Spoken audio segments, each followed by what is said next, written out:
गीता अध्याय 2 श्लोक 56। दुःखेष्वनुद्विग्नमनः सुखेषु अतीतस्पृहः वीतराग भय क्रोधः स्थितधीर्मुनिरुच्यते।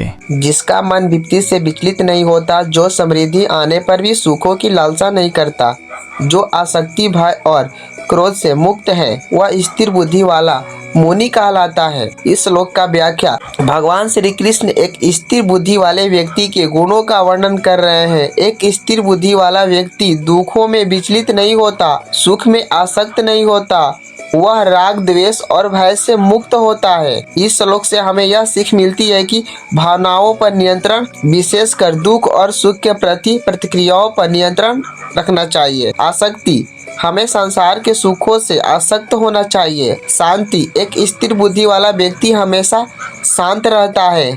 मुनि के गुण, यह श्लोक हमें बताता है कि एक मुनि के क्या गुण होते हैं। उदाहरण, एक योगी जंगल में रहता है, गर्मी हो या सर्दी उसे कोई फर्क नहीं पड़ता, वह हमेशा शांत और प्रसन्न रहता है, वह किसी भी स्थिति में विचलित नहीं होता। इस श्लोक का निष्कर्ष यह है कि सच्चा सुख मन की शांति में है। जब हम अपनी भावनाओं पर नियंत्रण रखते हैं और संसार के सुखों से आसक्त नहीं होते, तो हम सच्चा सुख प्राप्त करते हैं। हमें ऐसे व्यक्ति का वर्णन करता है जो स्थिर बुद्धि वाला है। वह दुखों में विचलित नहीं होता और सुख में आसक्त नहीं होता, वह राग द्वेष और भय से मुक्त होता है।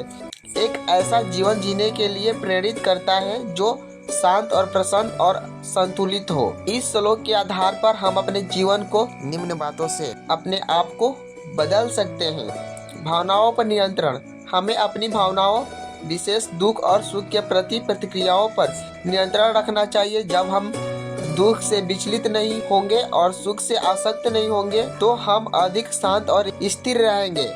आसक्ति से मुक्ति, हमें संसार के सुखों से आसक्त नहीं होना चाहिए। हमें समझना चाहिए कि ये सुख अस्थायी है। जब हम आसक्ति से मुक्त होंगे तो हम दुख से भी कम प्रभावित होंगे।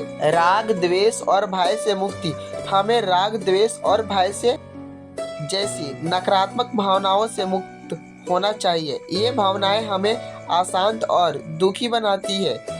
जब हम इन भावनाओं से मुक्त होंगे तो हम अधिक प्रसन्न रहेंगे। अधिक ध्यान, हमें अपने भीतर की ओर ध्यान केंद्रित करना चाहिए। ध्यान और मनन के माध्यम से हम अपनी भावनाओं को समझ सकते हैं और उन पर नियंत्रण पा सकते हैं। सकारात्मक सोच, हमें सकारात्मक सोच विकसित करनी चाहिए।